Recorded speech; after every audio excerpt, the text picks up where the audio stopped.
What's going on, you guys? Nick here with Nick Strength and Power, and boy, do we have some interesting stories to cover today.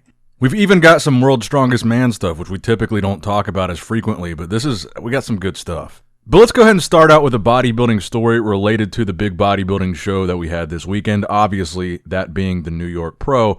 Now, one of the big topics of conversation, aside from Blessing winning, aside from Blessing calling out Nick Walker, the other big conversation that I think a lot of bodybuilding fans were having was what went wrong with Justin Rodriguez. He was the returning, defending Indy Pro champion.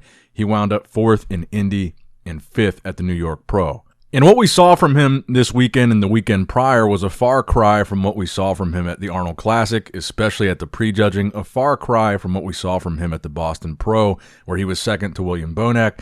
And it looks like it's time for a change for Justin. It looks like he acknowledges that in his post following the New York Pro.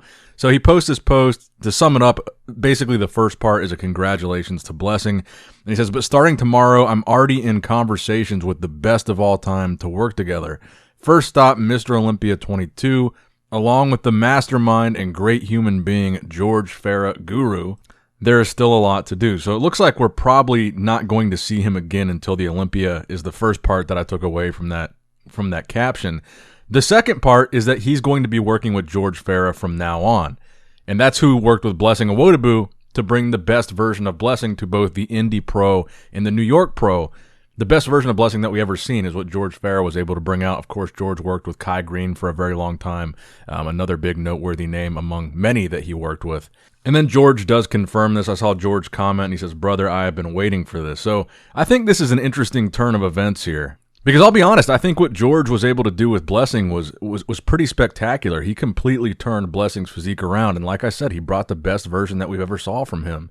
And maybe he can do the same thing with Justin. Personally, I think that Justin probably just needs a break. He's been competing very, very frequently. He hasn't really slowed down. He hasn't really stopped. Maybe his body's just kind of burnt out. And if he does take a break from now to the Olympia, maybe that does give him substantial time to try to, bring a different version. But that being said, he's not currently qualified for the 2022 Olympia. Technically, he's not on the qualified competitor list, meaning he hasn't won a show and wasn't a top placer at last year's Olympia.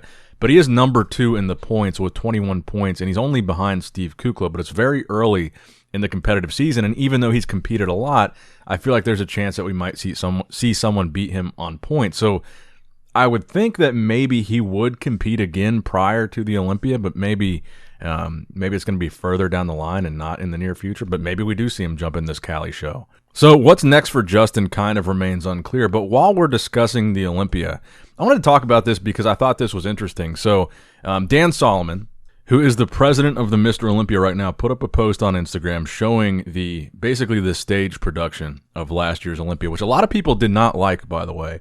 And ever since he put this up, the caption on this was, if you thought last year's Olympia was big, wait till you see what we've got planned for this December in Vegas.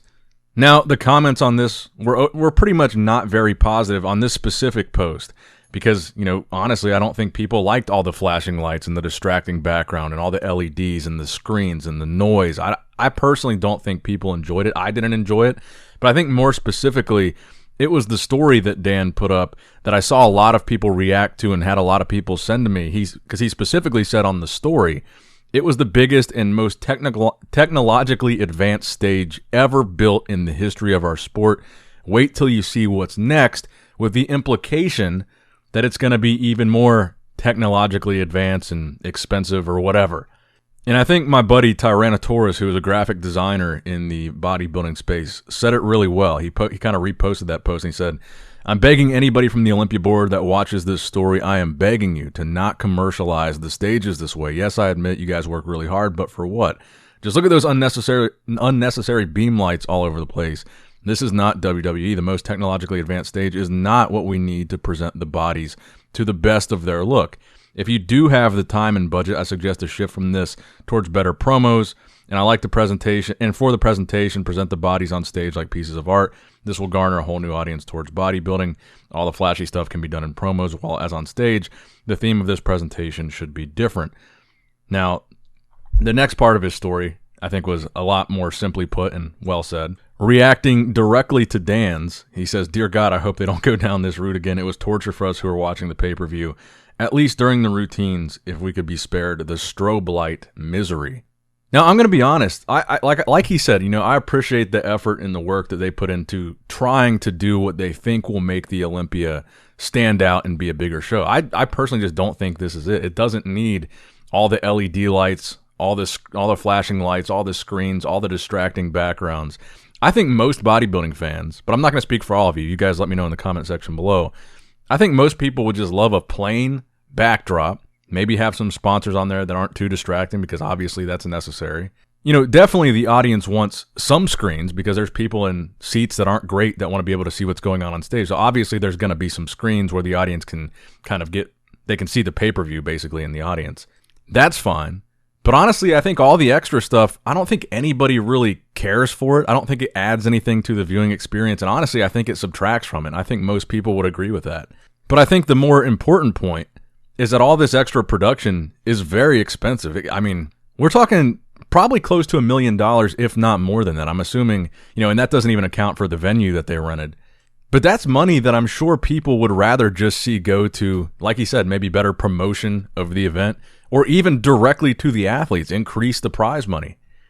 But my honest opinion, for whatever it's worth, I thought all the fog machines and the LED lights and the strobing lights and all the distracting graphics on the background while the competitors were posing, I thought it was a little bit much. I thought it was too much. And I thought it was, if anything, a detractor from the overall viewing experience. But that's just me. You guys let me know what you guys think in the comment section below. Do you agree with that or no? Now, next up into the news, this is the bombshell story that's kind of been rocking the strongman world right now. And this was posted by Mark Boyd, who is essentially, he's involved with World's Ultimate Strongman, which, to be fair, there might be some bias there because it is essentially a rival organization to Giants Live and World's Strongest Man, which is what this post is about. So first, let me just play you guys the clip, and then I'll explain what we're watching here. So Giants Live have offered Tom and I a retainer. So it's £1,000 a month each to do their shows. And then, this is the sneaky bit, so Colin's not promised, but he says we'll get more favourable groups, events, etc. In Worlds if we kind of play ball, and then he can help push the Strongman brand, if that makes sense, in the Giants side. So basically what he did for Eddie, unofficially, should we say, he's trying to do for us, which is kind of, a little bit shitty. But we've got to think, I guess, if we go to 2022 World's Strongest Man, last year I kind of got screwed over by Colin in Worlds because basically we didn't do Europe's Strongest Man. So that's the power that kind of Giants and Colin have over the Worlds kind of scenario. So that was a clip of Luke Stoltman saying that Giants Live, specifically Colin Bryce, essentially was going to pay them, I guess, to exclusively do the Giants Live events and not other events.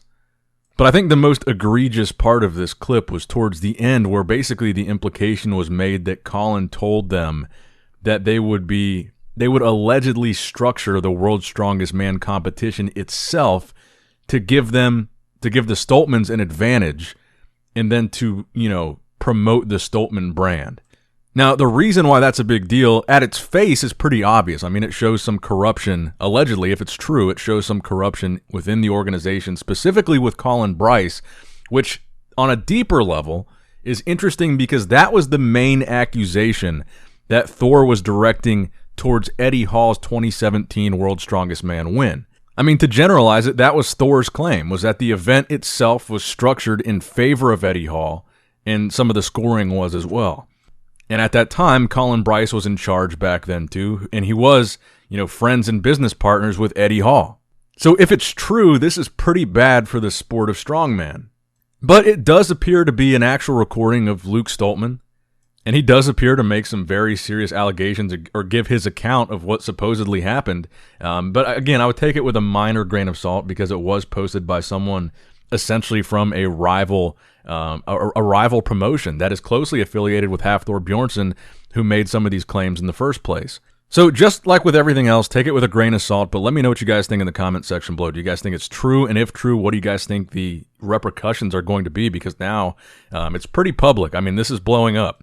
I've had probably 40 or 50 people DM me a link to this video since it's been up, and it's only been up for what, maybe an hour, 2 hours?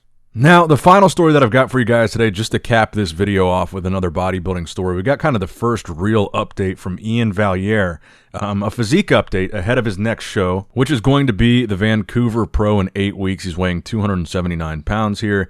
Now, last year, Iain did a few shows. Even though he qualified for the Olympia, he kept competing, and that's kind of been the big question this year. And I know he said earlier on, he says he doesn't need a backup show. He will win Vancouver. The question is if he wants to do another show, which is undecided, one show at a time. Even though me and Iain have had our disagreements, I, for one, I'm excited to see him on stage again. He was one of the more...